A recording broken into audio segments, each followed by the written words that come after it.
So Facebook is signaling they're going to cut 10% of their workforce from Reality Labs, yet the stock is going down a bit.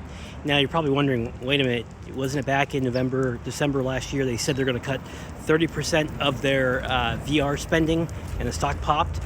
Yes, because that was a rumor and a fantasy.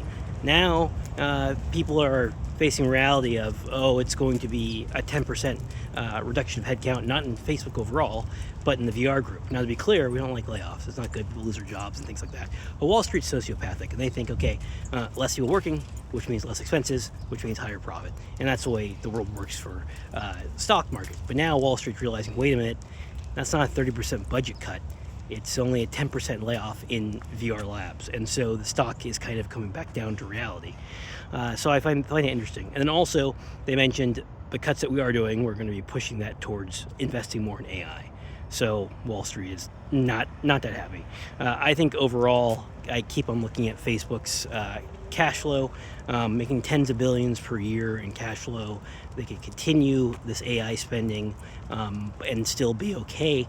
And I look at it as is eventually you hit saturation on AI capex expense. So if you've been watching this show for a while, we've explained that a lot of companies are going through catch up in AI-related data center expenditures, but that doesn't go on forever. Eventually, they're like, okay, you know what, we got enough. Of course, there's going to be ongoing replacement of GPUs, and you might expand here and there, but you're not going to be every year in perpetuity just getting $100 billion and throwing it into the GPU furnace. That's not the way it goes.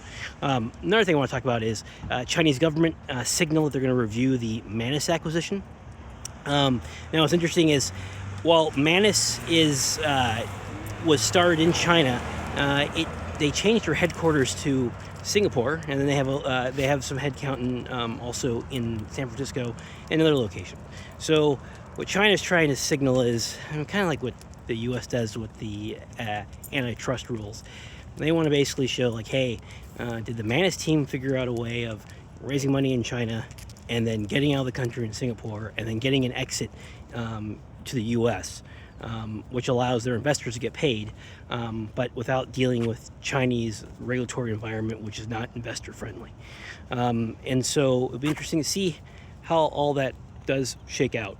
Also, my friend and former colleague from Google, Priya Matthew, she's now working at Yelp as a principal product manager. She's doing a free hour-long lecture on Maven this Friday at 1 p.m. Pacific Standard Time. I'll have a link in the description on how to prototype AI features. She's been teaching a lot of product managers how to do this, and you'll be able to learn from the best. So check it out. Anyways, talk to y'all later. Have a good one. Bye.